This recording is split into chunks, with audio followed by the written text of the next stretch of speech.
Donc bonjour à vous tous et merci pour votre présence. Donc aujourd'hui nous allons en effet parler des microbes et je vais commencer par une question à laquelle vous allez me répondre. Que voyez-vous sur cette diapositive? Ah, j'ai rien du tout dans la salle. Champignons, amas globuleux, une main. Alors, vous avez tous raison. C'est-à-dire qu'en effet, sur cette diapositive, vous voyez l'empreinte d'une main qui a été laissée par un enfant sur une boîte de pétri. Donc une boîte de pétri, c'est ça, en fait. C'est une boîte dans laquelle il y a un milieu jaune qui est un milieu nutritif. Et donc cet enfant a posé cette main sur cette boîte et quelques jours plus tard, on a obtenu le cliché que vous voyez sur la diapositive. En fait, les amas globuleux, comme vous les avez appelés, ou les champignons, comme d'autres d'entre vous les ont appelés, ce sont des bactéries qui étaient présentes sur la main de l'enfant, qu'on ne voit pas, puisque les bactéries sont petites, il faut un microscope pour pouvoir les voir.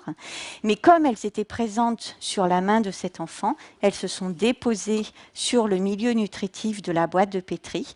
Et là, comme c'est un milieu qu'elles aiment bien, elles ont grandi et elles ont formé des familles.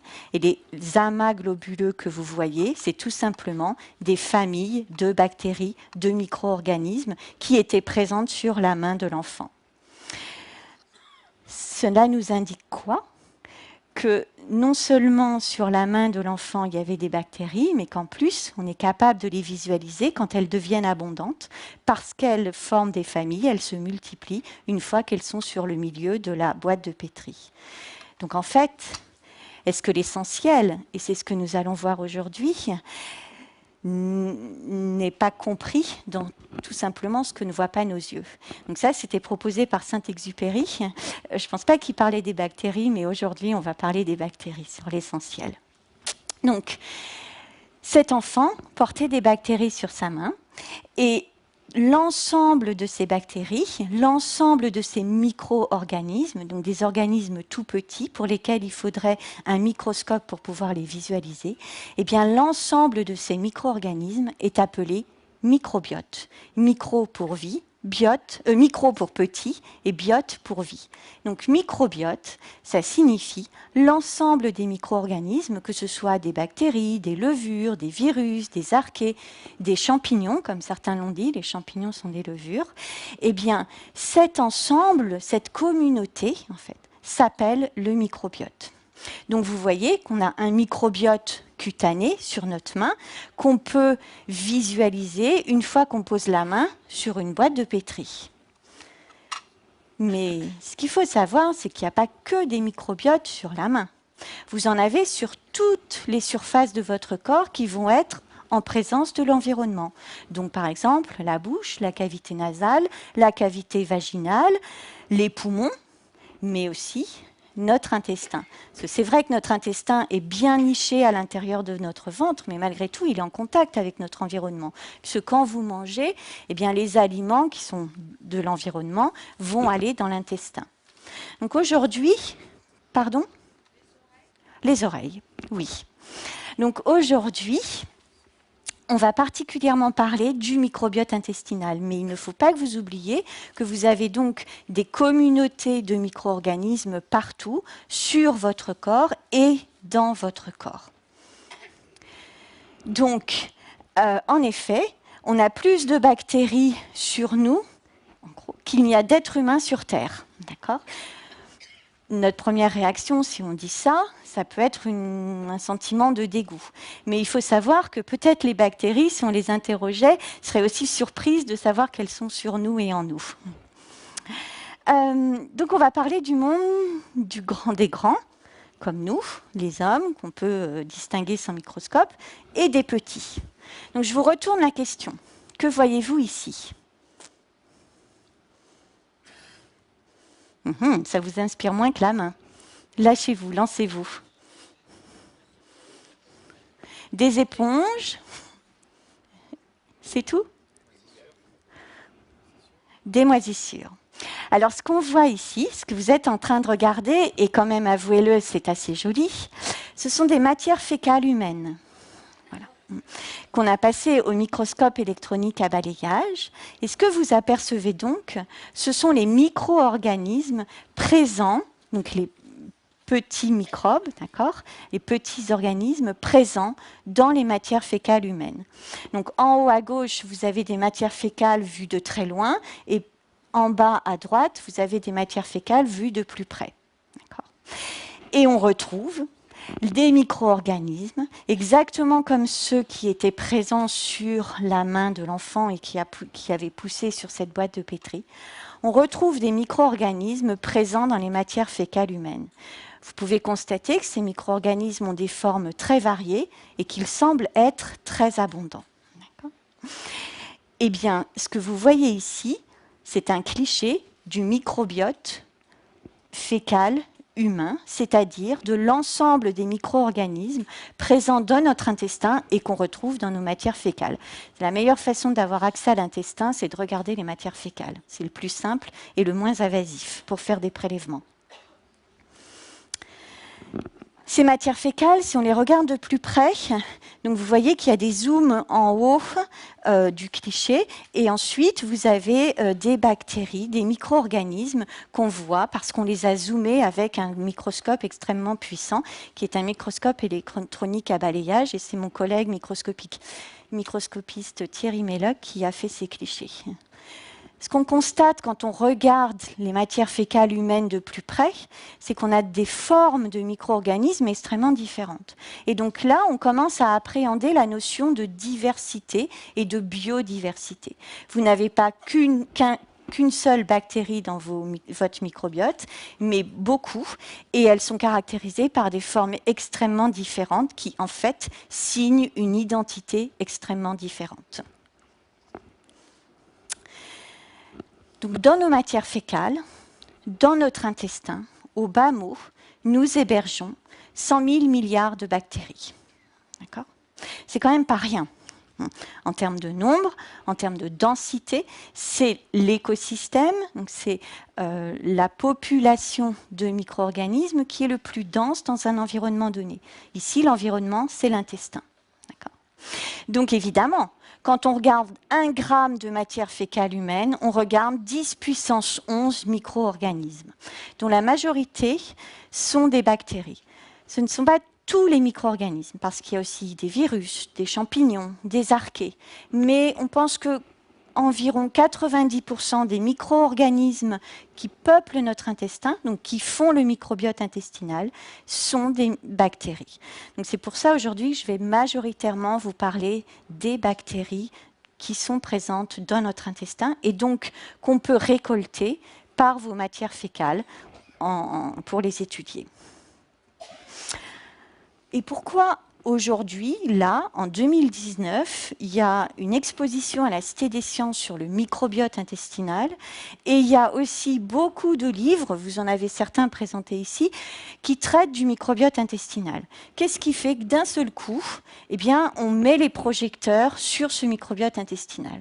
Eh bien, c'est parce que pendant ces dernières années, on va dire les 10 dernières années, les connaissances ont explosé sur ce champ de recherche. Et pourquoi elles ont explosé? Eh bien parce qu'avant les années 2000, les chercheurs avaient passé beaucoup de temps à essayer de comprendre le génome qui est présent dans nos cellules humaines. Et après les années 2000, une fois qu'ils avaient réussi à décrypter, à décoder les gènes qui sont présents dans notre propre cellule, ils se sont attaqués aux gènes qui sont présents dans l'écosystème du microbiote intestinal. Et vous imaginez, on a dit 100 000 milliards de bactéries. Donc il fallait essayer de comprendre les gènes portés par 100 000 milliards de microbes dans notre tractus digestif. Et c'est cette révolution technologique basée sur le séquençage à haut débit qui a mis en exergue beaucoup de nouvelles fonctions du microbiote intestinal. Et c'est pour ça, comme on a découvert plein de choses, que beaucoup de médias s'intéressent au microbiote intestinal et aussi beaucoup de personnes s'intéressent au microbiote intestinal.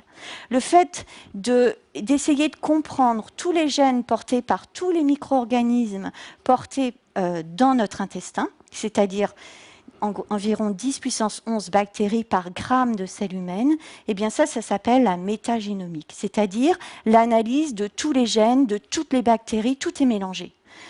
Vous imaginez le défi ? Quand on y pense à cette ronde des chiffres, il y a 7,5 milliards d'individus sur la Terre, 100 000 milliards de cellules humaines sur un individu, environ, nos propres cellules. Ajouté à ces propres cellules, nous avons 100 000 milliards de bactéries dans notre intestin. D'accord ? Et donc, il fallait, grâce aux méthodes de séquençage, réussir à décrypter environ 500 000 gènes présents dans le microbiote intestinal humain. Ça donne le tournis, cette ronde des chiffres, et il faut savoir que c'était un défi technologique vraiment grand qui a nécessité une mobilisation internationale des scientifiques. Il y a de grands projets qui ont été lancés, notamment le HMP Project pour Human Microbiome Project, ou en Europe le projet MetaHit, par exemple, porté par des Français. Eh bien, tous ces projets internationaux, lancés à coups de dollars et de milliers de dollars et de milliers d'euros, ont permis de décrypter les gènes portés par le microbiote intestinal humain. Comment ça se passe concrètement au labo? Concrètement au labo, les personnes qui font ces analyses-là vont utiliser 1 gramme de matière fécale, qui sont dans le petit tube là à bouchon rouge. On détruit toutes les bactéries et on les casse. Et on les passe dans des séquenceurs, dans des machines qui vont lire l'ADN. Donc ces machines à haut débit vont produire des séquences d'ADN, toutes mélangées, puisque c'est toutes les bactéries mélangées des matières fécales. Vous imaginez le bazar. Après, il faut ranger toutes ces séquences-là. Et on s'aperçoit que, par exemple, la séquence verte, elle correspond à une bactérie qu'on connaît. Alors on dit, ah ben super, monsieur A, il avait des Escherichia coli dans son microbiote fécal parce qu'on connaît l'Escherichia coli. Ensuite, on repère la séquence bleue et là, on se dit, ah super, monsieur A, en plus d'un Escherichia coli, il avait une autre espèce qu'on connaît qui est, par exemple, un Bacteroides. D'accord. Mais il arrive aussi qu'on ait des séquences oranges où là, ça correspond à rien du tout. Et on ne sait pas ce que c'est. Et donc, on s'est dit, ben, ce sont peut-être des nouvelles espèces. Et donc, en assemblant les génomes, en essayant de comprendre les génomes, les chercheurs ont proposé qu'il y avait des nouvelles espèces qu'on ne connaissait pas. Parce qu'avant les années 2000, avant de lancer ces séquences d'analyse à haut débit, on estime qu'on connaissait seulement 20 à 30% des bactéries présentes dans notre microbiote intestinal humain. C'est-à-dire qu'on en ratait 70%.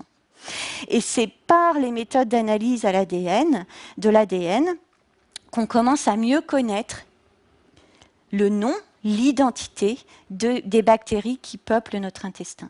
Donc en fait, depuis 9-10 ans, on est en train de découvrir les 100 000 milliards d'êtres vivants qui sont dans notre intestin et qu'on ne connaissait pas jusque-là. Alors, ce qu'on peut faire aussi avec les analyses de métagénome, et c'est ce que font par exemple mes collègues de Métagénopolis, qui sont notés en bas de diapositive, c'est qu'ils comparent les microbiotes intestinaux de tous les individus, de monsieur plus ou des messieurs moins qui sont présentés ici. Et ce qu'on peut voir, c'est que chaque bande représente une espèce de bactérie. D'accord ?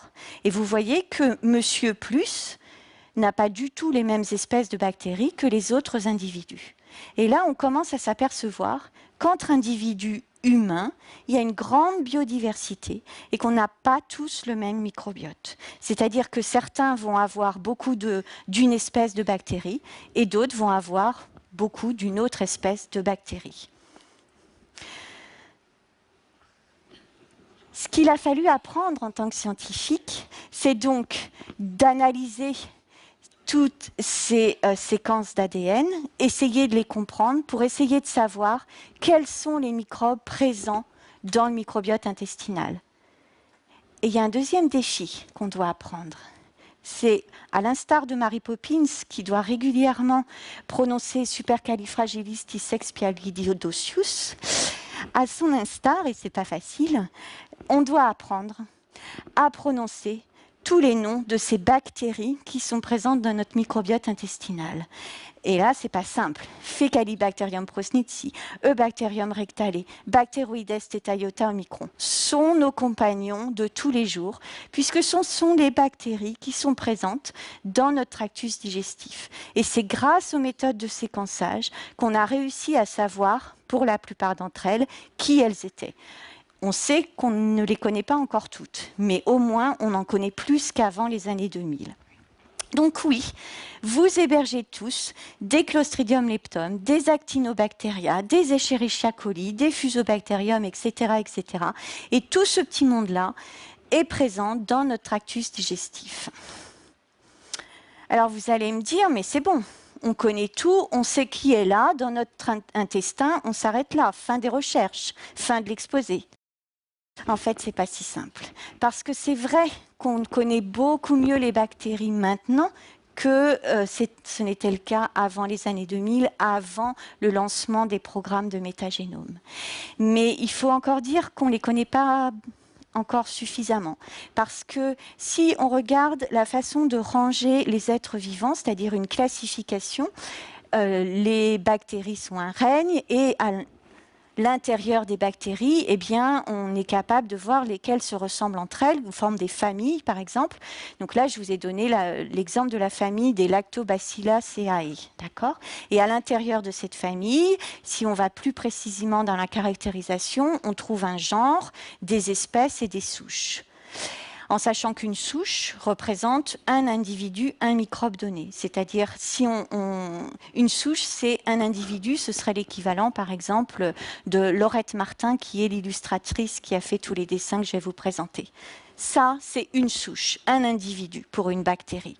Eh bien, il faut savoir que les méthodes de séquençage ont beau être extrêmement puissantes maintenant, on ne connaît que les genres, voire certaines espèces présentes dans le microbiote intestinal. Mais vous voyez que nos connaissances sont encore assez peu exhaustives, puisqu'on s'arrête au genre, voire à l'espèce. C'est-à-dire qu'on n'est pas capable de déterminer maintenant quels sont tous les individus, c'est-à-dire toutes les souches présentes dans votre microbiote intestinal. D'accord ?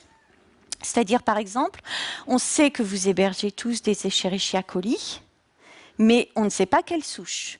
Or, les Escherichia coli sont connus pour avoir des souches extrêmement pathogènes qui sont responsables de certaines infections, notamment alimentaires, mais pas toutes les souches.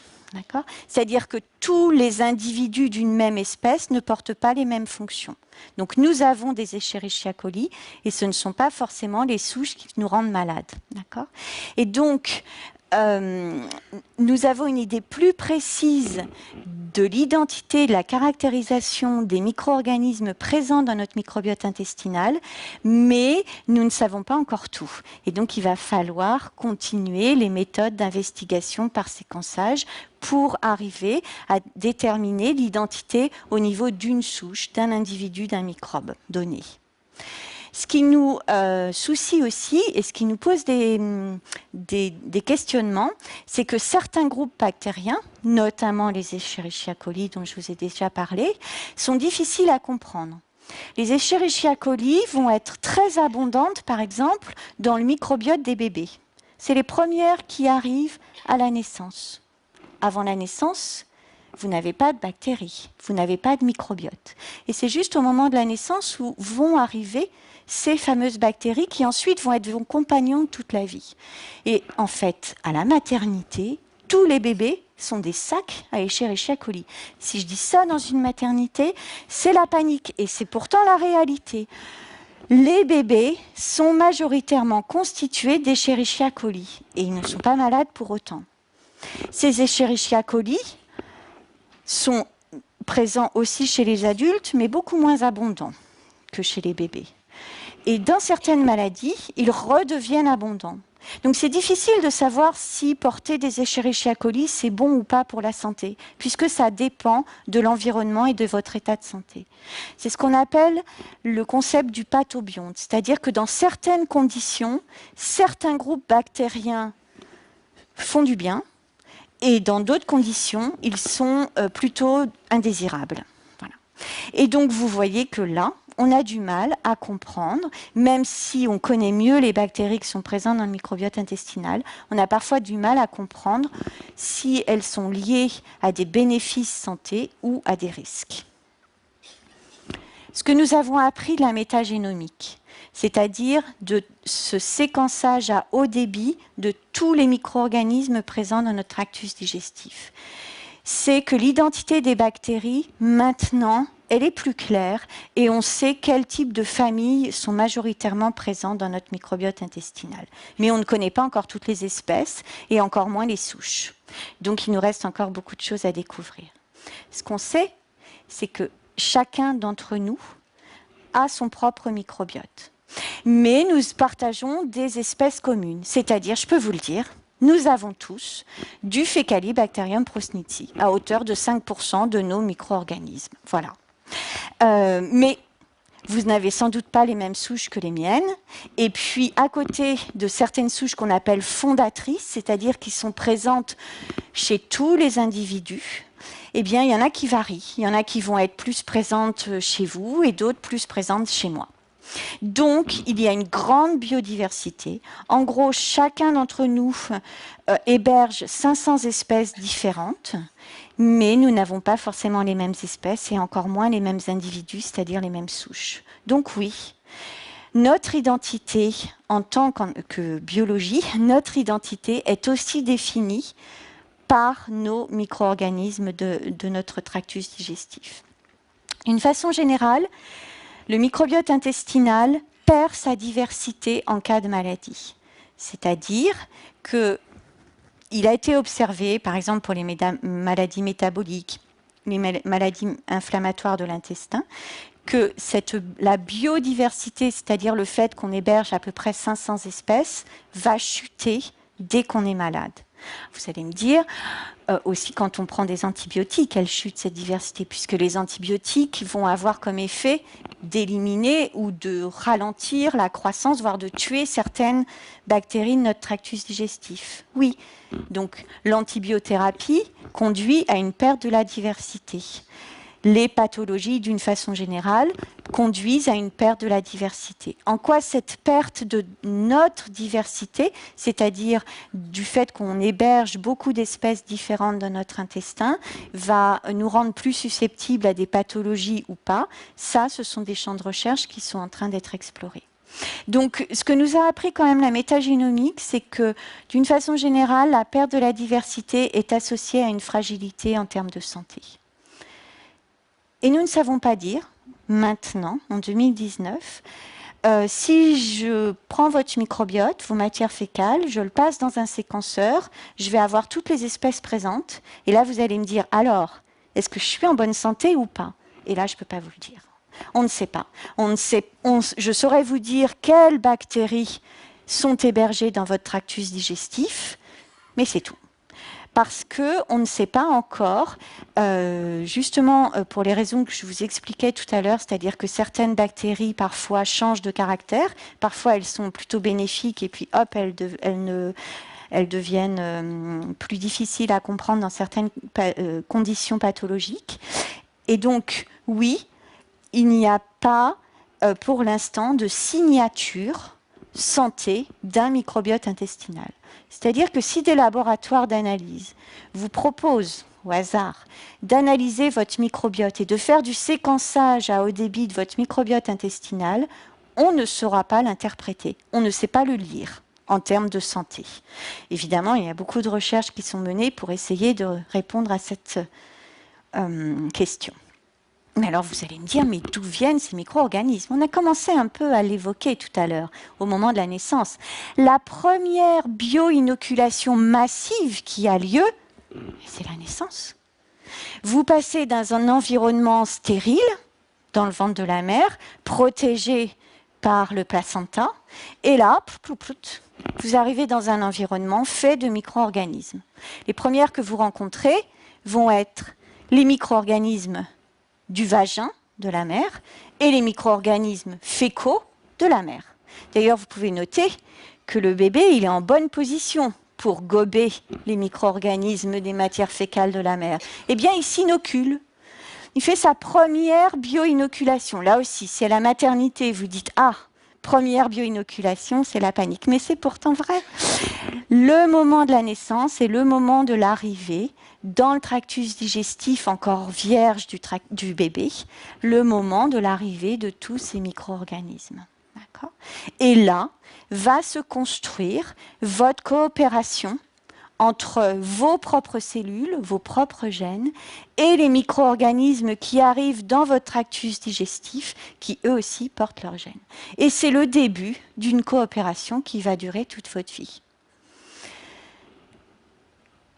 L'arrivée des micro-organismes est massive à la naissance, mais elle est également quotidienne et assez massive aussi parce qu'on mange et que nos aliments ne sont pas stériles, heureusement.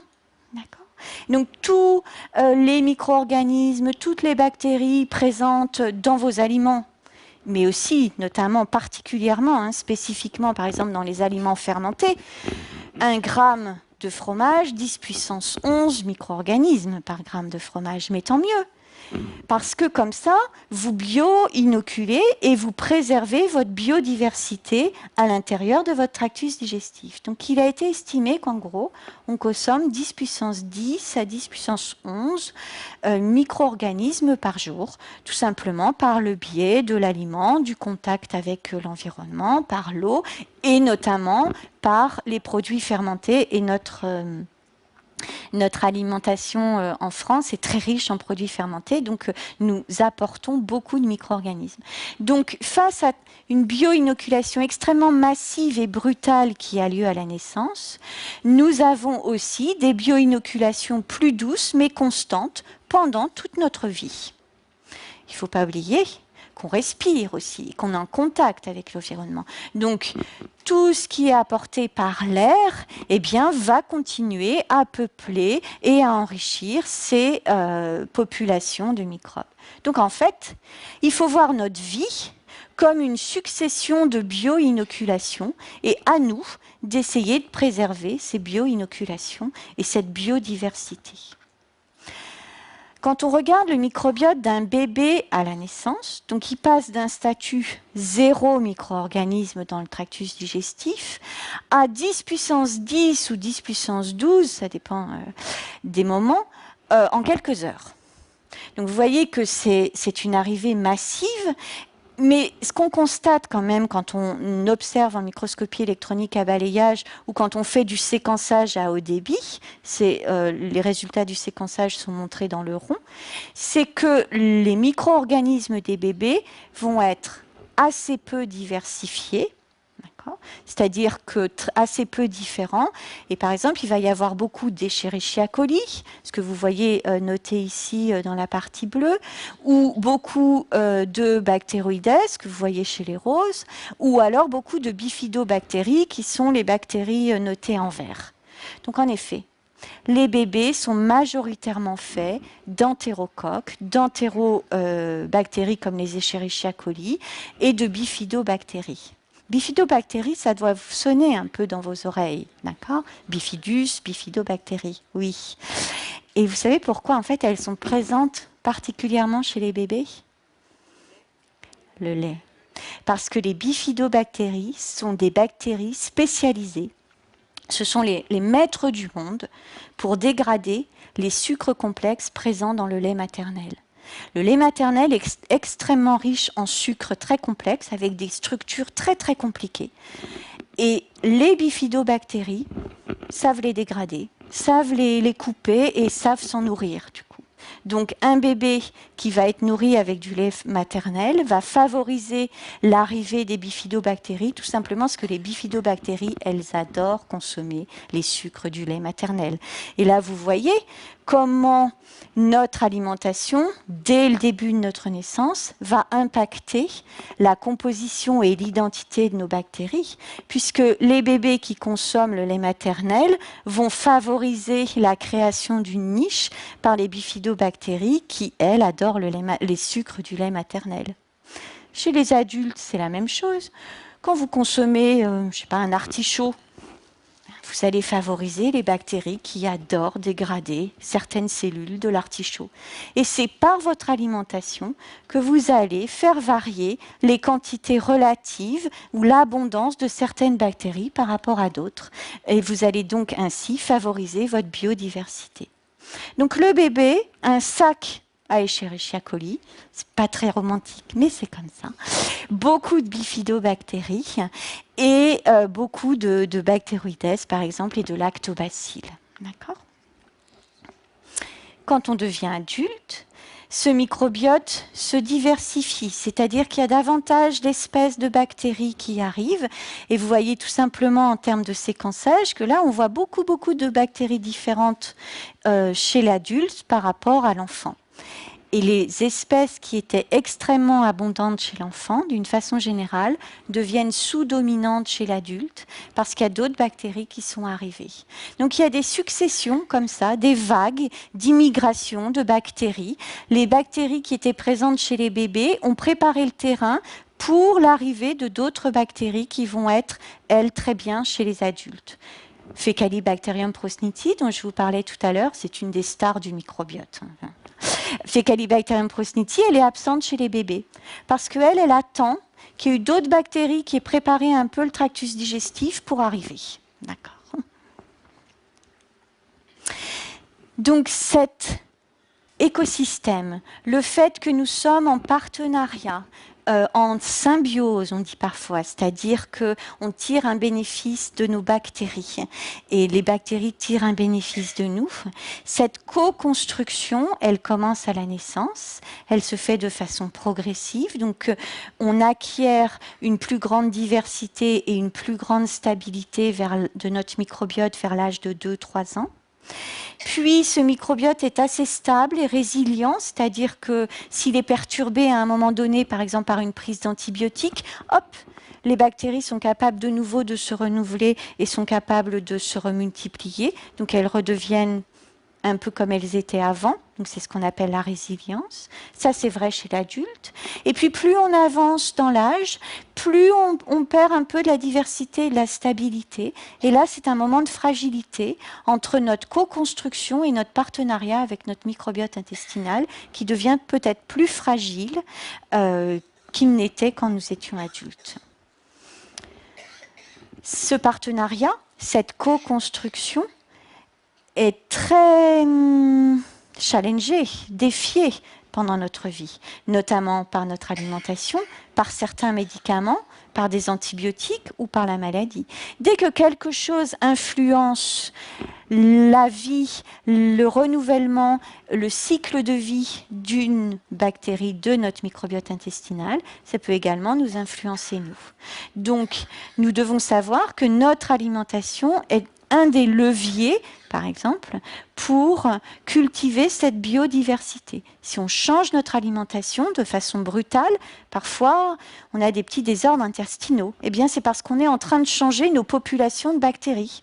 On favorise certaines bactéries par rapport à d'autres et ce n'était pas l'équilibre auquel on était habitué. Voilà. Donc notre alimentation est le premier levier pour favoriser cette biodiversité. Je vous ai dit, par le métagénome, nous avons mieux décrit les bactéries présentes dans ce microbiote intestinal. Donc, par exemple, on est capable maintenant de reconnaître Faecalibacterium prosniti. Donc, on la reconnaît très bien. Je pourrais reconnaître sa séquence dans vos microbiotes fécales. Votre microbiote fécal. Maintenant, je sais qui elle est, mais je ne la comprends pas. En fait. Je ne comprends pas forcément ce qu'elle me dit parce que je ne sais pas ce qu'elle est capable de faire. Et ça, c'est maintenant le grand défi, essayer de mieux comprendre les fonctions de ce microbiote. 100 000 milliards de bactéries, donc vous voyez qu'on peut imaginer 100 000 milliards de fonctions, peut-être même plus, si une bactérie a plusieurs fonctions.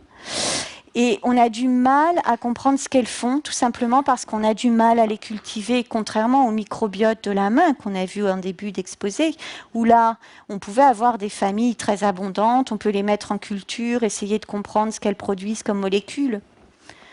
Le problème des bactéries de l'intestin Et si elles sont si bien au fin fond de votre intestin et de votre côlon, c'est parce qu'il n'y a pas d'oxygène.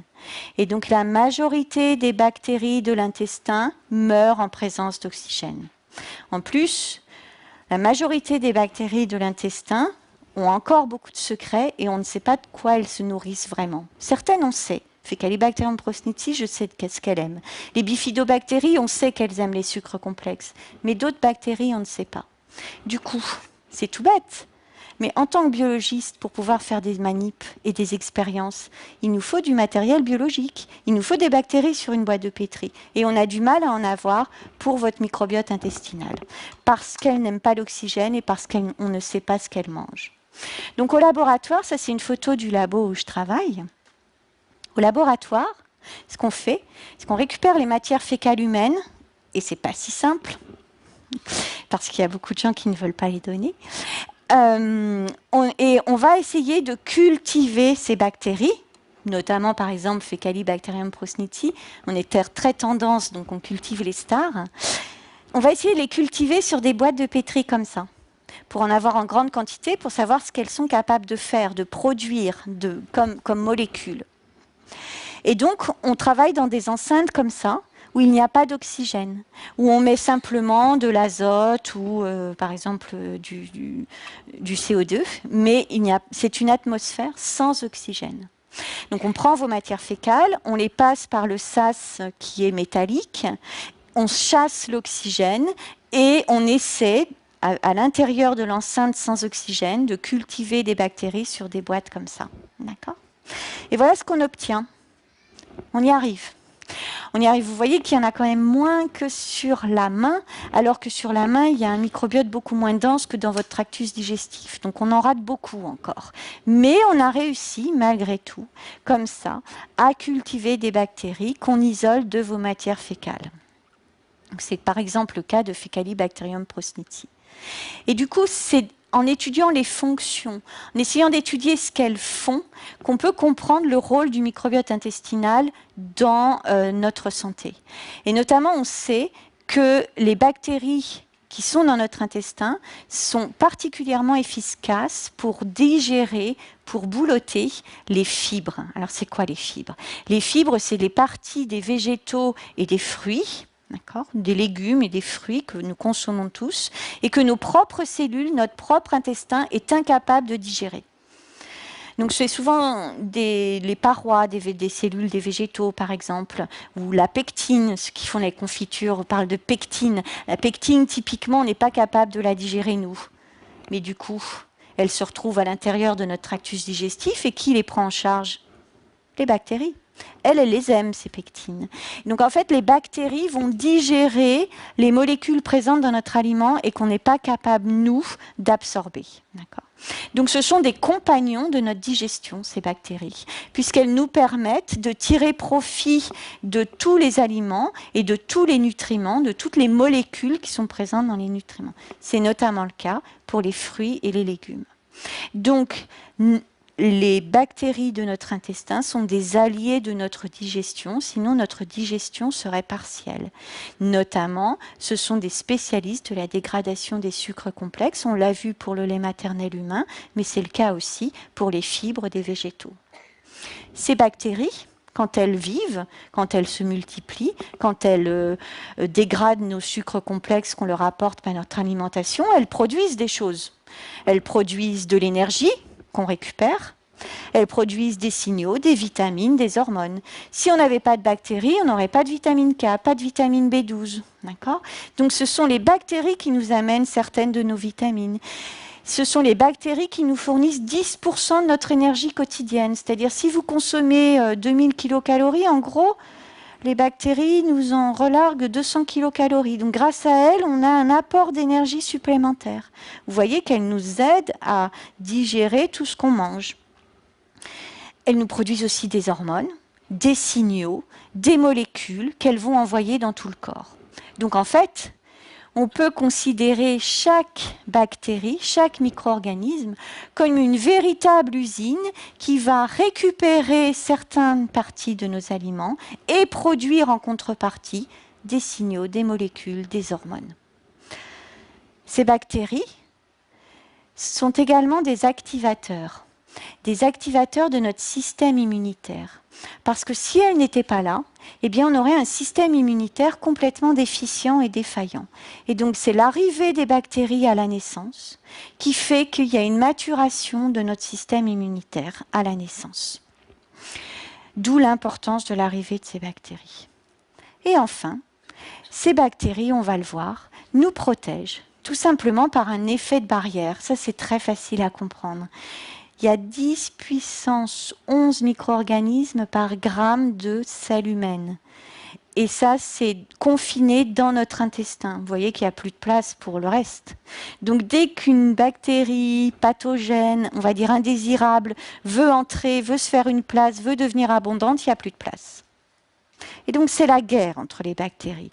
Et les guerres intestines, ça a une réalité biologique. Elles s'étripent entre elles. C'est à celle qui va récupérer à manger en premier et qui va se multiplier le plus pour être le plus abondant.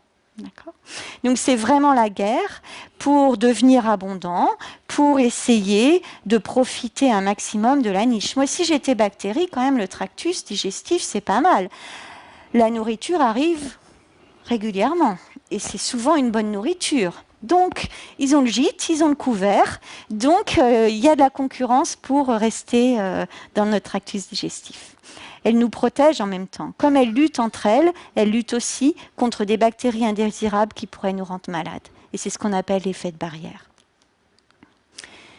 Revenons à cette chaîne et ces ouvriers spécialisés qui sont en nous, donc en fonction des bactéries. Puisque vous voyez que là, notre tractus digestif, notre intestin qui est illustré par un tuyau, eh bien, il peuple des bactéries extrêmement différentes, surtout si vous avez un microbiote extrêmement diversifié.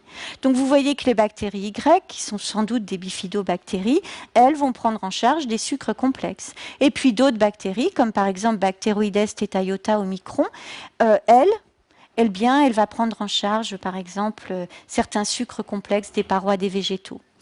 Du coup, comme vous avez mangé plein de végétaux, elle se multiplie. Elle a beaucoup à manger, elle se multiplie. Et donc, il y a une multiplication, à un moment donné, dans votre tractus, de Bacteroides theta iota omicron, qui devient plus abondante.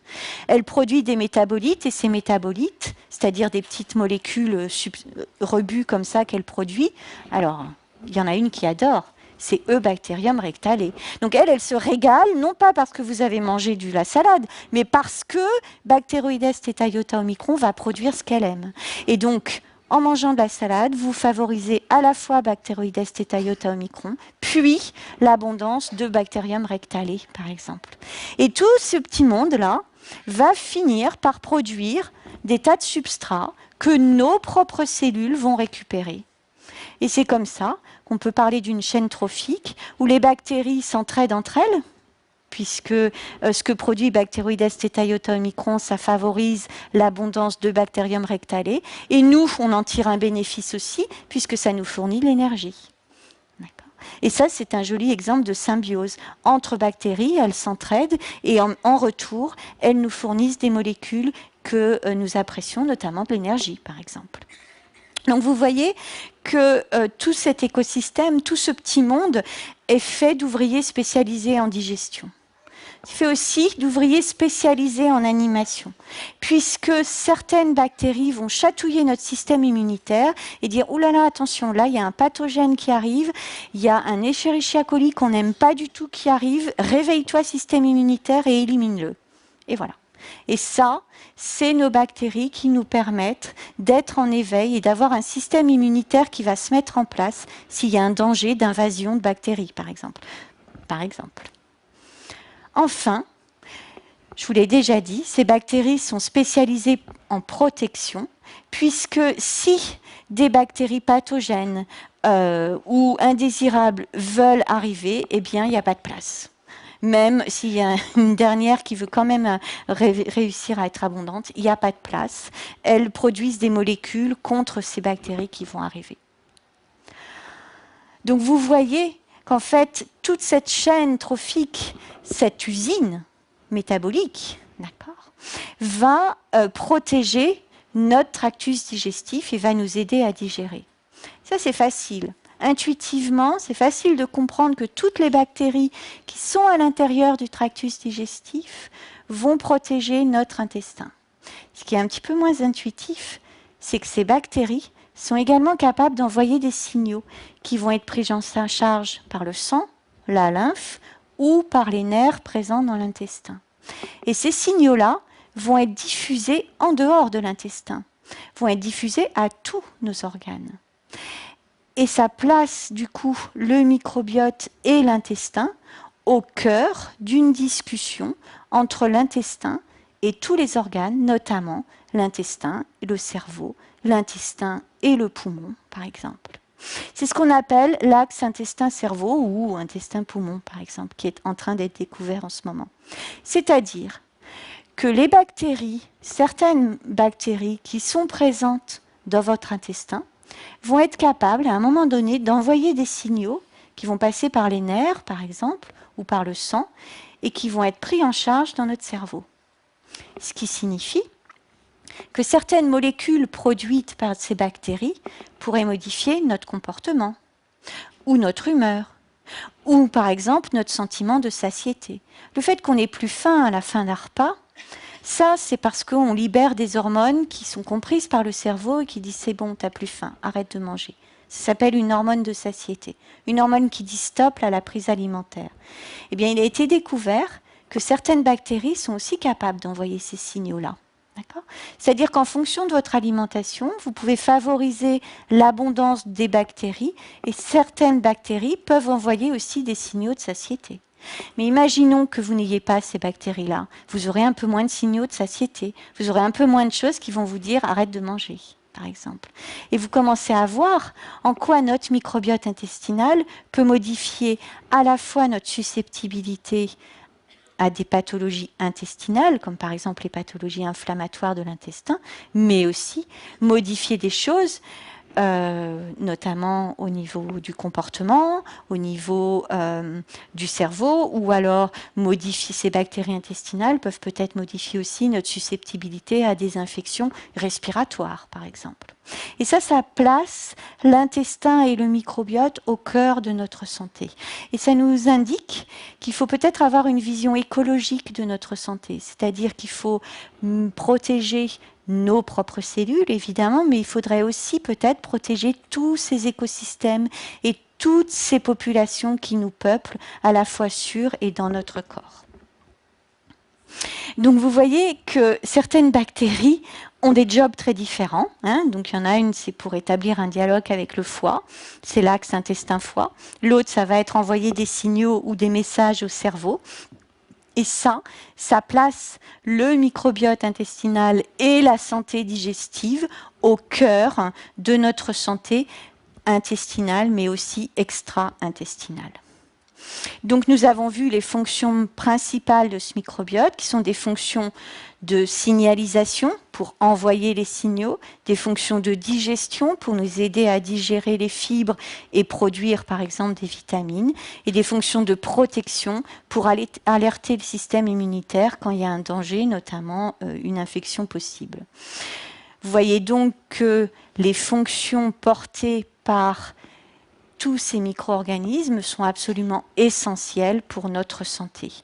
Et grâce à une meilleure identité, une meilleure caractérisation des bactéries, donc par leur génome, et parce qu'on sait de mieux en mieux les cultiver, on commence à mieux comprendre toutes les fonctions que portent ces bactéries. D'accord ? On a vu ce qu'elles faisaient. Maintenant, là où je veux attirer votre attention, et ce sera la dernière partie de l'exposé, c'est parce que les matières fécales dont on a beaucoup parlé, vous avez compris que pour nous, elles sont extrêmement précieuses. J'ai des congélateurs à moins 80 remplis de matière fécale humaine. Et c'est un véritable trésor, parce que ces matières fécales sont la source d'innovation, de recherche, on l'a vu, de nouveaux mécanismes d'action, on l'a vu, mais c'est aussi la source d'innovation. Parce que grâce à ces matières fécales, on va pouvoir isoler des nouvelles bactéries qui peuvent peut-être produire des nouvelles molécules qu'on ne connaît pas. Et puis aussi, vous allez le voir, vos matières fécales sont des médicaments. il y a beaucoup de déséquilibres du microbiote, c'est-à-dire des compositions extrêmement différentes du microbiote qui sont décrites dans des pathologies. Les pathologies digestives, comme les pathologies métaboliques ou les maladies inflammatoires intestinales, comme la maladie de Crohn, la rectocolite hémorragique, par exemple. Les maladies métaboliques, je pense au diabète de type 2, par exemple, à l'obésité. Dans les allergies ou même les pathologies plus comportementales du spectre autistique, eh bien, toutes ces pathologies sont associées à des modifications majeures de la composition du microbiote intestinal. Ça signifie que chez ces patients, certaines bactéries disparaissent. Par exemple, les malades atteints de maladie de Crohn n'ont plus Faecalibacterium prausnitzii. C'est une signature. Donc, il y a certaines bactéries qui disparaissent, notamment les bactéries fondamentales, fondatrices, dont on a parlé au début. Et il y a d'autres bactéries qui deviennent très abondantes. Donc, il y a une modification majeure de leur microbiote intestinal. Et ça, on va pouvoir l'utiliser pour éventuellement faire de nouveaux médicaments ou imaginer des nouvelles stratégies thérapeutiques pour ces pathologies. Parce qu'évidemment, si on arrive à isoler une bactérie qui disparaît, par exemple, en cas de maladie inflammatoire de l'intestin, Faecalibacterium prausnitzii, elle est présente à hauteur de 5% quand vous êtes en bonne santé, vous avez une maladie inflammatoire de l'intestin, elle disparaît. Donc on s'est dit, on va isoler Faecalibacterium prausnitzii, on va la cultiver et on va la donner aux patients qui n'en ont plus. Et donc on va restaurer une biodiversité tout simplement en donnant de nouvelles bactéries. L'idée paraît simple. C'est un petit peu plus compliqué en réalité parce qu'il faut savoir la cultiver, l'isoler, la caractériser, être sûr qu'elle ne porte pas de danger, la faire pousser. Faecalibacterium prausnitzii déteste l'oxygène, donc il n'existe pas de fermenteur de grosses bonbonnes comme ça de 50 litres sans oxygène, d'accord, dans des enceintes sans oxygène. Donc on a beaucoup de défis à la fois scientifiques, technologiques, réglementaires pour pouvoir produire cette bactérie, mais l'idée c'est éventuellement de la produire en grande quantité pour pouvoir la délivrer à des patients qui n'en ont plus, par exemple, d'accord. Donc voilà en quoi, à la fois, les nouvelles données en génome, mais aussi les nouvelles façons de cultiver des bactéries vont pouvoir nous aider éventuellement à développer des nouvelles stratégies pour des pathologies. Je vous ai dit que vos matières fécales étaient également des médicaments, puisque dans une pathologie particulière qui est l'infection à Clostridium difficile, eh bien, on fait un transfert fécal. Au même titre que vous connaissez les dons de sang, les transferts d'un organe, par exemple, les dons d'organes, eh bien, il est pratiqué le transfert fécal dans le cas des infections récurrentes à Clostridium difficile. Alors, Clostridium difficile, c'est le nom d'une bactérie qui est présente chez nous tous, mais sous-dominante. C'est-à-dire qu'elle a une toute petite population. Et il se trouve que si vous avez par exemple certains antibiotiques de façon très très récurrente pour soigner une autre maladie, eh bien elle profite du créneau pour passer d'une population sous-dominante à une population extrêmement dominante. Là, elle devient majoritaire, elle se croit la reine du monde et elle fait des infections. Donc, c'est très difficile à soigner. Certains patients souffrent d'infections récurrentes à Clostridium difficile qui en profitent pour produire des toxines, ce qui entraîne des diarrhées extrêmement sévères. Et ce sont des infections compliquées parce que plus on les traite avec des antibiotiques, plus elles profitent du terrain pour se développer. Donc que fait-on ? Quand vous avez un microbiote qui est dominé par cette bactérie, particulièrement, par certaines souches de cette espèce, eh bien, ce qu'on fait, c'est qu'on prend un microbiote extrêmement diversifié et très abondant d'un donneur qui accepte de donner ses matières fécales, et on fait un transfert fécal chez le patient.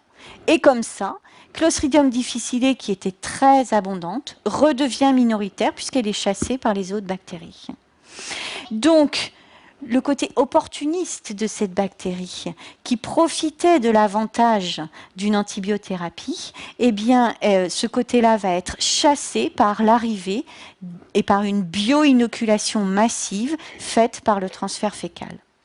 Donc, c'est pas très glamour, mais on peut le faire de façon plus poétique, le transfert fécal, où en fait, on considère que l'écosystème du receveur, c'est-à-dire le microbiote du receveur, est désarmé, il devient trop peu diversifié, il n'y a pas assez d'espèces présentes dans son tractus digestif et on va réinoculer par beaucoup d'espèces différentes qui sont données par le don, par la matière fécale du donneur. Donc en fait, c'est une bio-inoculation d'un microbiote varié dans un espace dévasté en fait, où il n'y a pas assez d'espèces. Donc comment ça se passe en pratique? Donc le transfert fécal est reconnu comme médicament, a le statut de médicament en France. Ça se passe à l'hôpital où eh bien, on récupère des matières fécales d'un donneur, on les broie, on les filtre, on s'en occupe et ensuite elles sont données par sonde à des receveurs. Il faut savoir que ça guérit, notamment les patients atteints d'infections récurrentes à Clostridium difficile et que ça guérit à hauteur de entre 95 et 97% d'efficacité. Donc c'est extrêmement efficace. Et vous voyez qu'au labo, par exemple, on travaille sur la façon dont on pourrait améliorer ces techniques-là pour essayer d'inventer et de mettre au point des gélules qui contiennent des matières fécales humaines et qu'on pourrait avaler, ce qui éviterait de passer par des sondes d'injection. Donc, vous voyez que le microbiote intestinal est très surprenant, à la fois par sa densité, sa biodiversité, la difficulté des noms à prononcer, par toutes ses fonctions qu'elle porte, et puis aussi par toutes les innovations qu'on va pouvoir faire et qu'on peut imaginer à partir de cet écosystème qui pour l'instant était inconnu. On est en train de découvrir des nouvelles espèces qui sont extrêmement actives, qui font plein de molécules. Il va y avoir des molécules santé, c'est sûr. N'oubliez pas qu'on a des microbiotes sur tous les autres tissus. Et donc, tout ce que je vous ai dit en termes de microbiote intestinal eh bien, est aussi vrai pour les autres microbiotes. On va découvrir des tas de choses sur les fonctions de ces bactéries qui sont sur et dans notre corps. Donc, ce microbiote intestinal est vraiment l'opportunité de nouvelles découvertes, d'innovations thérapeutiques qui, je pense, vont nous surprendre. Peut être aussi pour vous l'opportunité d'une visite de l'exposition ici à la Cité des Sciences. Et puis, ça m'a donné l'occasion de vous rencontrer. Donc, je vous remercie. C'est bientôt l'heure du goûter, donc nourrissez bien votre microbiote. Je vous remercie.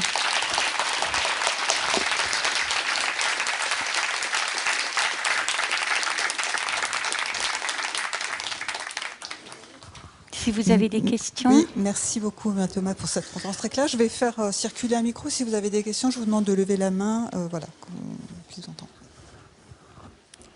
Bonjour. J'ai deux questions. Je voulais vous demander sous quelle forme les bactéries intestinales produisent-elles de l'énergie? Voilà, c'est la première question. Et la deuxième, c'était de savoir si les bactéries intestinales communiquaient avec le cerveau via le réseau neuronal intestinal qui a lui aussi été découvert récemment.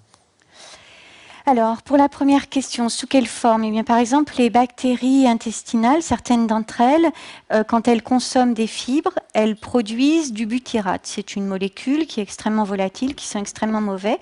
Mais il se trouve que nos cellules intestinales, notamment nos cellules épithéliales de l'intestin, elles, se nourrissent de ce butyrate. Donc, en fait, le substrat énergétique de nos propres cellules intestinales, notamment dans le côlon, c'est le butyrate produit par les cellules. Et là, vous avez un substrat énergétique. Voilà. La deuxième question, en fait, quel est le réseau qui prend en charge les signaux des bactéries? Oui, ça peut être en effet le réseau via les nerfs du système entérique, le système nerveux entérique, c'est-à-dire le système nerveux du tractus digestif, qui en effet, alors on connaissait depuis longtemps son existence, mais on est en train de mieux comprendre comment ça fonctionne. Donc oui, ça pourrait être pris en charge par typiquement ce système nerveux. Oui. Puis après ramené par le nerf vague et hop, ça va au cerveau.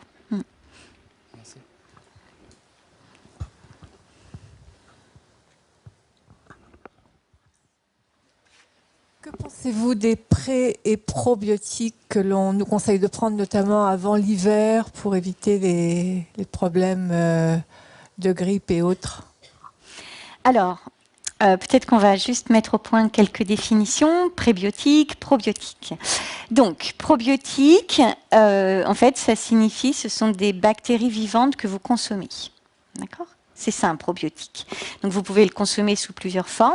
Sous forme d'aliments fermentés, où il y a plein de bactéries, mais aussi sous forme de gélules, où certains industriels ont mis des bactéries, ils les ont asséchées et ils les ont mises dans des gélules. Donc une gélule peut contenir à peu près 10 puissance 8 à 10 puissance 9 bactéries. D'accord ? Ça, c'est un probiotique. Le prébiotique, c'est ce que consomment les bactéries. Ça va être par exemple les fibres des végétaux. Des sucres complexes qu'elles consomment. C'est les substrats énergétiques, c'est ce qu'elles aiment consommer, les prébiotiques. Alors, votre question, maintenant qu'on a mis au point les définitions, votre question c'est qu'est-ce que je pense, en gros, du fait de consommer des probiotiques ou des sucres complexes des bactéries.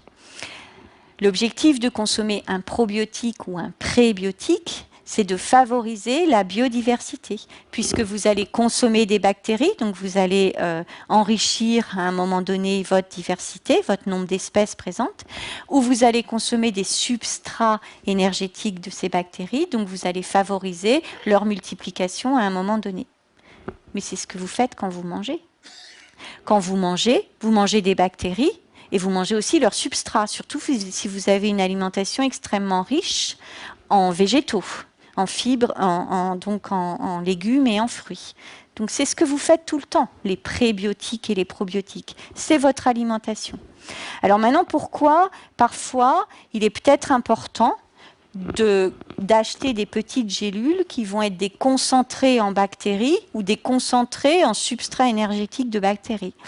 Eh bien, peut-être si, par exemple, vous pensez qu'à un moment donné dans votre vie où vous allez pouvoir consommer une alimentation moins riche que d'habitude en fruits et légumes avant un voyage ou avant l'hiver, ou peut-être que là, dans ces cas-là, il y a un intérêt, en effet, à enrichir votre microbiote par des prébiotiques ou des probiotiques. N'attendez pas de moi que je vous conseille d'acheter un produit ou un autre. Je ne suis pas là pour ça. Je suis là pour vous expliquer le principe d'action de ces produits. Maintenant, après, si vous voulez acheter ces produits ou les consommer, c'est votre choix. D'accord ? Moi, je vous explique juste ce qu'ils vont faire. Ils vont favoriser votre biodiversité. Ce qu'il faut savoir, c'est que les probiotiques qui sont maintenant présents sur le marché sont des bactéries majoritairement faites d'espèces comme les lactobacilles, les streptococcus, les bifidobactéries. Pourquoi on a principalement sur le marché ce type de probiotiques ? Parce que ce sont des bactéries extrêmement faciles à cultiver, en abondance. D'accord ? Donc c'est pour ça qu'on peut les cultiver en abondance et faire des produits, en fait. Peut-être dans quelques années, il y aura des nouveaux probiotiques faits de bactéries qui sont très abondantes dans votre tractus digestif, comme par exemple Faecalibacterium prausnitzii, et qui pour l'instant sont difficiles à cultiver. D'accord ? Les bactéries qui sont présentes sur le marché, donc qui sont contenues dans les probiotiques, sont des bactéries qui, dans le microbiote adulte, sont en sous-dominance. Donc vous allez consommer des bactéries qui sont en sous-dominance, c'est-à-dire en faible quantité, pour enrichir votre microbiote intestinal. Voilà ce que vous faites. À vous de décider si à un moment donné, vous avez besoin d'un enrichissement. Après une antibiothérapie, après une maladie où vous avez moins consommé, avant ou après un voyage où vous savez que votre alimentation va être moins riche que d'habitude. Voilà. Je crois qu'il faut que vous attendiez qu'il y ait le micro. Ou alors je vais dire votre question. Oui, je vous écoute. À quel moment ces recherches ont-elles été entamées, découvertes? Est-ce que c'est très ancien? Est-ce que c'est très récent? Alors, la dame pose une question sur le moment à partir duquel les recherches, on a fait toutes ces découvertes et à partir duquel ces recherches ont commencé. L'existence du microbiote intestinal est connue depuis très très longtemps. Le début des années 1900, au moment où Pasteur commençait à découvrir des bactéries pathogènes, évidemment, ils ont trouvé qu'il y avait des bactéries autres que des bactéries pathogènes, c'est-à-dire qui donnent une maladie. Donc, on connaissait l'existence, on savait qu'il y avait des bactéries dans notre intestin et qu'elles étaient très nombreuses. Ça, c'était pendant la description des micro-organismes à la fin du 19e et au début du 20e siècle. Ce qui a vraiment changé la donne pour le microbiote intestinal, c'est le fait, comme je vous l'ai dit, à partir des années 2000, de pouvoir faire du séquençage à haut débit, donc d'accéder à leur génome. Et là, on a compris qu'elles étaient abondantes, mais on a surtout compris qui elles étaient et à quel point elles étaient importantes. Voilà. Oui. Oui, bonjour. Je voudrais revenir sur, la thématique bactéries comme apport d'énergie pour savoir en fait s'il y a un rôle identifié des bactéries, enfin du microbiote en général, sur la dépense énergétique, sur notre dépense énergétique au repos, en activité ou autre, et donc sur la thermogénèse. Et en fait, derrière ça, je pense aussi à ce dont vous avez parlé sur l'influence par rapport aux maladies métaboliques, que ce soit les troubles du comportement alimentaire, l'obésité et compagnie. Donc, est-ce qu'il y a une influence sur la dépense énergétique? Alors, merci. Ce qu'on sait, c'est que les bactéries peuvent nous fournir de l'énergie. D'accord ? Et en fonction des bactéries que vous hébergez dans votre tractus digestif, vous avez peut-être un microbiote qui va être plus ou moins pourvoyeur d'énergie. C'est-à-dire il y a peut-être des microbiotes, et ça c'est ce qui est en train d'être découvert en comparant des patients qui souffrent d'obésité ou de diabète de type 2, des microbiotes qui, chez certains patients, vont fournir plus d'énergie que d'autres, par exemple. Ça dépend des bactéries qui composent votre microbiote. Donc oui, il y a un lien entre récupération énergétique et composition du microbiote intestinal, avec certaines souches de bactéries qui seraient plus enclines à produire de l'énergie que d'autres, par exemple. Voilà. Alors, dans le diabète de type 2, ce qu'il est connu, ce qu'il a été décrit, c'est que il y a des modifications de la composition du microbiote chez des patients atteints de diabète de type 2. Donc, ils vont perdre certaines bactéries et vont être enrichis en d'autres bactéries. Donc, maintenant, il faut comprendre en quoi ces déséquilibres de microbiote peuvent modifier la pathologie et peuvent aggraver, par exemple, la pathologie du diabète de type 2. Ce qui est intéressant aussi de comprendre, c'est comment ces bactéries, qui sont différentes du coup chez les patients atteints de type de diabète de type 2 ou chez les patients atteints d'obésité, comment ces bactéries vont modifier l'efficacité de certains médicaments. Parce qu'on sait qu'en fonction des bactéries qui sont présentes dans votre tractus digestif, eh bien, certaines d'entre elles vont par exemple dégrader certains médicaments et d'autres ne sont pas capables. Donc en fonction de la composition de vos bactéries, la composition de votre microbiote intestinal, vous allez être plus ou moins répondeur à des médicaments. Ça, c'est vrai pour les médicaments dans le cas de cancer, etc. Donc on est en train de comprendre que le microbiote intestinal peut modifier la façon dont vous allez répondre, ou vous allez être hypersensible à certains médicaments. Mais ça, intuitivement, on le savait. Il y en a, ils peuvent prendre des médicaments et ça leur fait rien, et d'autres, ils prennent la moitié d'une pilule et ça leur fait effet. Eh bien, c'est peut-être la façon dont nos bactéries vont consommer ou vont modifier ces molécules.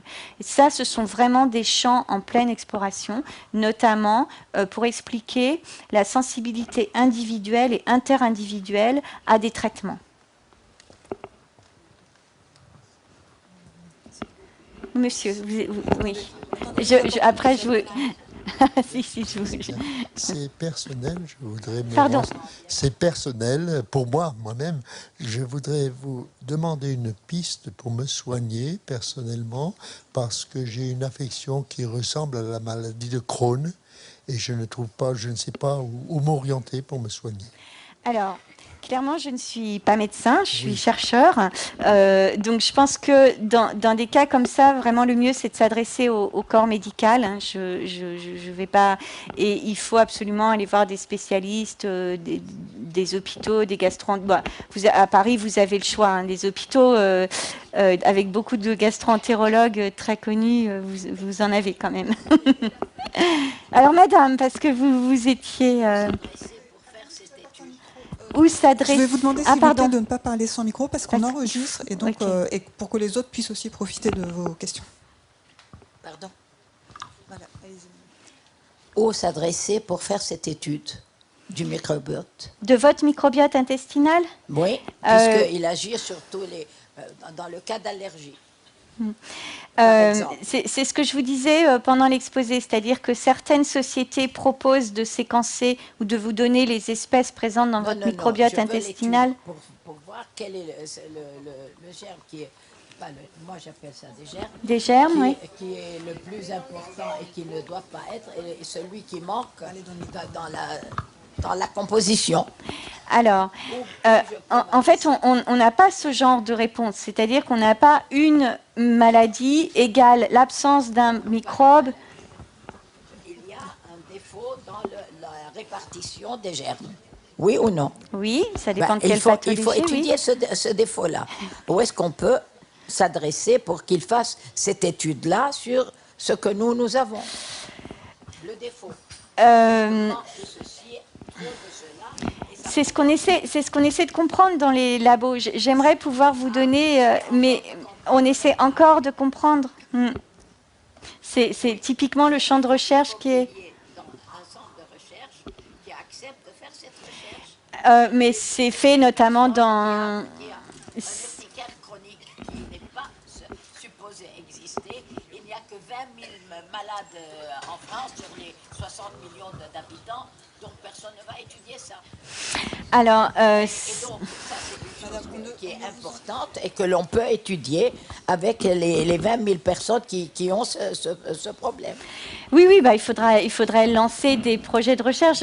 Malheureusement, je peux faire appel à Mary Poppins, mais j'ai pas de baguette magique. Hein. Donc, pour lancer des travaux de recherche, il faut convaincre des investisseurs, il faut trouver des fonds pour la recherche, etc. Donc, mais c'est ce qu'on fait, On va prendre une autre question, s'il vous plaît. Vous pourrez continuer la conversation en privé tout à l'heure. On va prendre une autre question. Bonjour et merci. Est-ce qu'on peut parler de microbiote pour le cerveau? C'est-à-dire, est-ce que nous avons... Oui, pardon. Une deuxième question différente, donc. Est-ce que l'impact des jeunes, par exemple, court sur le microbiote? D'accord. Voilà, merci. Ok, donc la première question, y a-t-il un microbiote dans notre cerveau? La réponse est pas... il n'y a pas de microbiote au sens grosse population de micro-organismes extrêmement denses dans le cerveau. Il peut y avoir des fragments bactériens, des petits bouts de bactéries. Des bactéries vivantes, quand vous êtes en bonne santé, c'est peu probable. Sinon, ce serait une infection. D'accord ? Donc, il y a sans doute, en revanche, beaucoup de molécules qui ont été produites par nos bactéries qui se retrouvent dans le cerveau, mais pas des bactéries vivantes. Ça, c'était la première question. La deuxième question, le jeûne. Alors, le jeûne, donc, par exemple, un jeûne d'une semaine. Imaginons. Ça signifie quoi? Ça signifie que vous arrêtez vos apports alimentaires pendant une semaine. Donc, vous pensez, je mets au repos mes cellules humaines. D'accord. Mais vous mettez au repos aussi votre microbiote. Donc, tous vos micro-organismes, les 100 000 milliards de bactéries qui sont habitués à recevoir quotidiennement à manger, d'un seul coup n'ont plus rien. D'accord ? Donc, en fait, vous faites jeûner à la fois vos cellules humaines, mais aussi, surtout, votre microbiote. Ces bactéries, elles ont besoin de se diviser, de se multiplier, etc. Okay ? Donc, si elles n'ont pas de substrat énergétique, elles arrêtent. Elles se mettent au repos. Sauf peut-être certaines d'entre elles. Et ça a été montré dans des expériences avec des animaux, où il a été montré que les bactéries qui sont présentes et qui vont adorer manger des sucres complexes de vos parois intestinales, elles ne reçoivent plus à manger, elles font quoi? Elles mangent ce qui est présent, vos parois de cellules intestinales. Ça, c'est montré chez l'animal. Ça ne signifie pas que ça a lieu chez l'homme. Mais je me dis, réfléchissons un peu. Elles sont habituées à avoir des substrats énergétiques. D'un seul coup, elles n'ont plus rien. Elles vont manger ce qu'elles trouvent. Voilà. Donc les jeûnes, une fois de plus, je ne suis pas là pour vous donner des conseils et dire c'est bien, c'est mal, je n'ai pas ce pouvoir. D'accord ? Mais sachez que quand vous jeûnez, vous faites avant tout jeûner et vous stoppez l'apport de substrats énergétiques à 100 000 milliards de bactéries. Voilà. Sur votre droite. Ah, sur la... Merci pour toutes vos explications fort claires. Alors d'une part, lorsqu'on discute avec certains médecins par rapport aux maladies auto-immunes qui se développent, alors ils ne savent pas trop, ils ne sont pas encore bien formés. Par exemple, la sclérose en plaques, celle qui survient à 50 ans, non pas chez les jeunes, les zonas, on en rencontre de plus en plus, etc., etc. Alors, à votre avis? Alors, en effet, il est observé depuis les 50 dernières années, on va dire, donc depuis la deuxième partie du XXe siècle, une augmentation des maladies de type allergie, auto-immune, obésité, diabète de type 2, etc. Même spectre autistique. Voilà. Et ces pathologies, on observe qu'elles augmentent. D'accord ?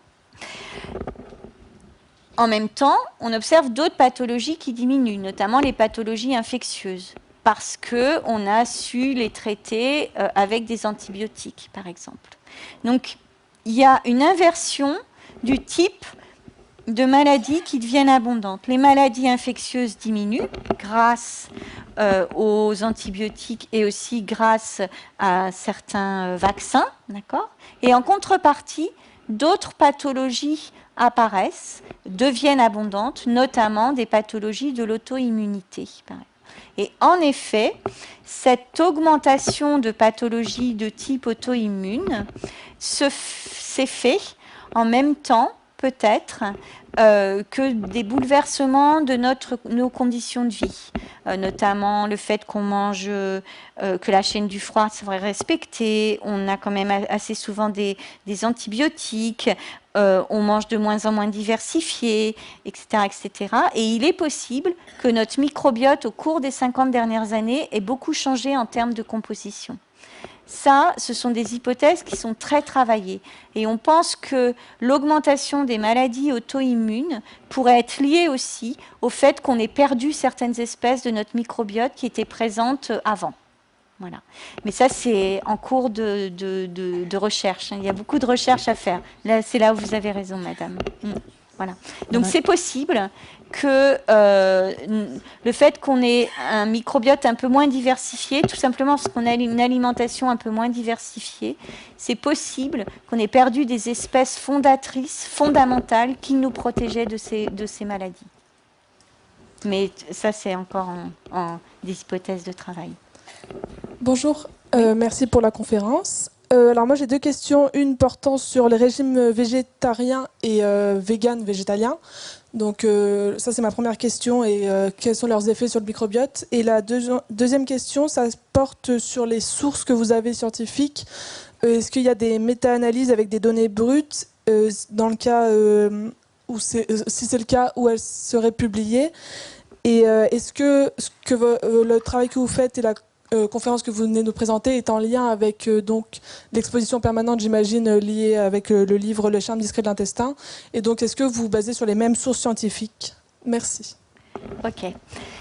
Je vais commencer par la dernière, sur le lien. Alors, je suis scientifique, fonctionnaire, vous me payez, payée par l'État, donc de l'Institut national de recherche agronomique. D'accord ?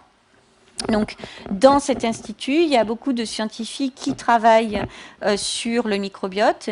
Et d'ailleurs, une équipe dont je ne fais pas partie, hein, mais c'est l'équipe de l'INRA qui a publié les premières données du métagénome. Donc, on est des scientifiques qui travaillons dans des labos de recherche. Quand Universcience et la Cité des Sciences a souhaité faire une exposition sur le microbiote, ils nous ont contactés pour qu'on soit les référents scientifiques de cette exposition. Donc oui, j'ai travaillé, et mes collègues aussi de l'INRA, et puis des collègues des médecins qui travaillent sur le transfert fécal, par exemple, nous avons travaillé, nous avons été contactés par la Cité des Sciences pour vérifier ou pour donner des idées pour l'exposition sur le microbiote. Donc oui, nous sommes partenaires et l'INRA est partenaire officiel de l'exposition. Il y a un contrat qui a été signé entre Universcience et l'Institut national de recherche agronomique pour que certains chercheurs de l'INRA passent du temps avec les commissaires de l'exposition d'Universcience pour être référents scientifiques. Ça, c'était la dernière question. Les autres questions concernaient les régimes végétariens et véganes. Une fois de plus, pour la dernière fois, je ne suis pas là pour vous donner des conseils. Mais que se passe-t-il? Un régime végétarien, vous consommez principalement des fruits et des légumes, des végétaux, etc. Donc, vous excluez toutes les sources de viande. Donc, vous allez favoriser dans votre microbiote les bactéries qui se délectent des composés des végétaux. D'accord ? Vous allez défavoriser les bactéries qui, elles, ont plutôt tendance à consommer, par exemple, le fer de la viande qui est présent dans la viande. D'accord ?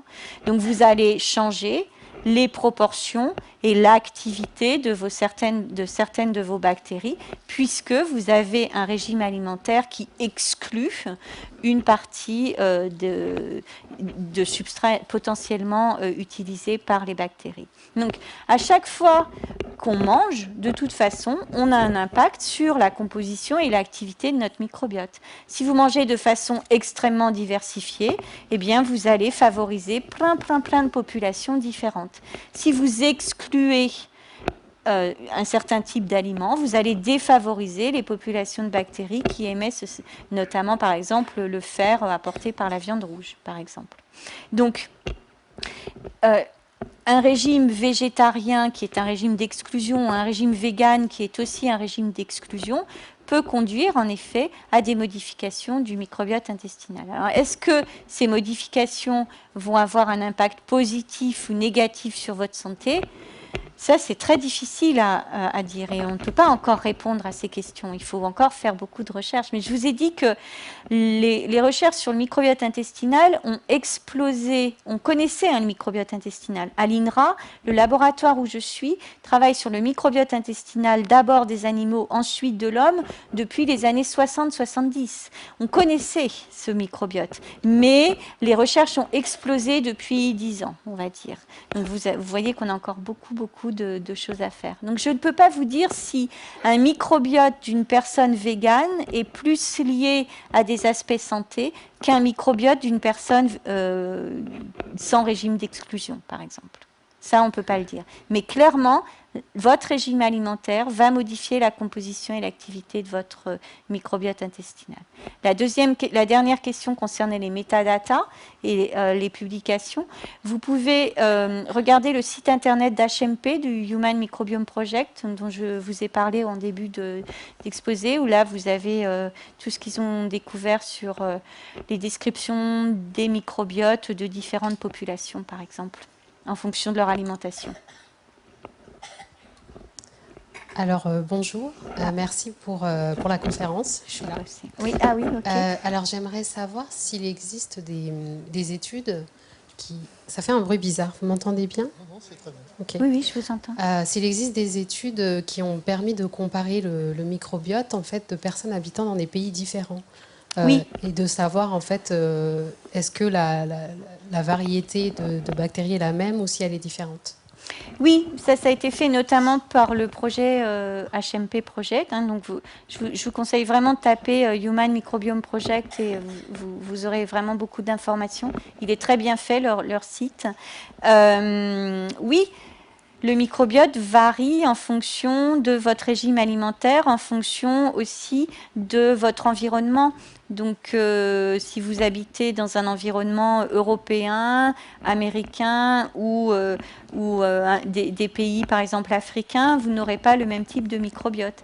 Maintenant, comment on relie ces microbiotes à des impacts santé ou à une protection, par exemple, vis-à-vis de certains pathogènes, ça, c'est pas encore clair. Ce qui est vraiment clair, ce qui est vraiment sûr, c'est que la biodiversité aide à la stabilité et à une meilleure protection. Ça, c'est vraiment un consensus. C'est fondamental. Oui, celui-là. S'il vous plaît. Oui. Oui, on mange de plus en plus de produits qui sont stérilisés ou plus ou moins. Donc c'est contradictoire. Enfin, je veux dire, on dirait qu'il faudrait peut-être pas avoir trop d'hygiène pour avoir un bon microbiote. Je voudrais savoir ce que vous en pensez. Oui. Alors, il y a une contradiction, en effet, entre l'hygiène et puis le fait de cultiver cette biodiversité. Le tout étant de mettre le curseur au bon endroit. Évidemment, je suis la première à me laver les mains avant de manger, d'accord ? Surtout quand j'ai pris le métro. Parce que dans ces micro-organismes, il y a la majorité des micro-organismes, notamment presque tous ceux qui nous habitent, qui ne sont pas dangereux. Mais il en existe aussi qui sont dangereux et qui sont liés à des maladies. On a parlé de la souche HO107 d'Escherichia coli, il est préférable de ne pas la contacter, par exemple, de ne pas trop la chatouiller. Donc, clairement, il y a un cursus à mettre entre des notions d'hygiène qui sont extrêmement importantes à respecter, ne pas tremper les mains dans le gruyère râpé, moi ça me... Voilà. Mais il y a aussi cette nécessité de préserver notre biodiversité. Et donc ça, eh bien, il faut le faire avec toute la connaissance qu'on a et notre bon sens aussi, notre bon sens. Se laver les mains quand on est malade, ça me semble être plutôt une bonne idée. Prendre des antibiotiques quand on est malade, c'est une bonne idée. Mais en contrepartie, il faut favoriser notre biodiversité. Donc peut-être consommer des probiotiques à ce moment-là, peut-être consommer des aliments fermentés à ce moment-là, par exemple. Et c'est tout cet équilibre-là. En effet, quand mes enfants sont nés, on nous demandait de stériliser les biberons. Et maintenant, je me dis, mais c'est curieux, en fait. Il suffisait de les laver. Voilà. Mais les laver quand même. Une question, s'il vous plaît. Merci d'abord. Et puis, est-ce qu'on a une idée, il y a eu des études sur l'impact de traitement des sols par rapport à ce qu'on ingère, quoi, enfin, ou pas, par rapport en lien avec le microbiote, bien entendu. En lien avec la production, par exemple, des fruits et des légumes, oui, les sols comme oui. ça. Donc en fait, ce serait l'impact des pesticides et de tous les intrants sur la qualité et notre biodiversité du microbiote.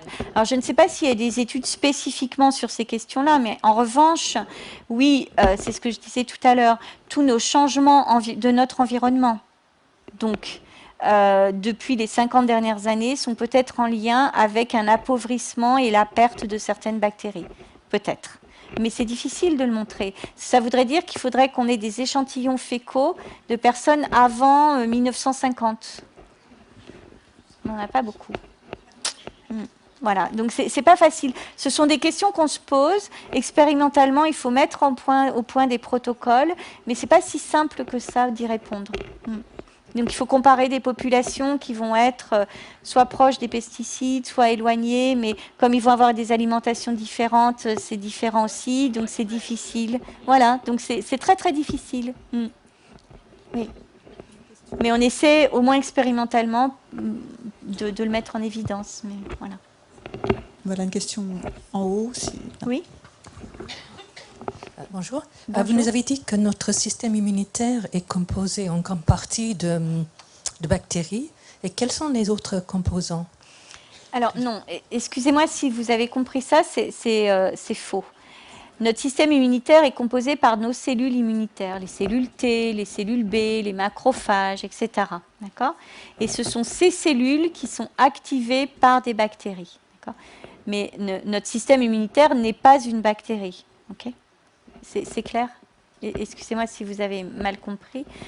Du coup, ce que je disais, c'est que nos bactéries, l'arrivée de nos bactéries est essentielle pour que nos cellules T deviennent, par exemple, nos propres cellules immunitaires deviennent capables de lutter contre des infections, par exemple. Voilà.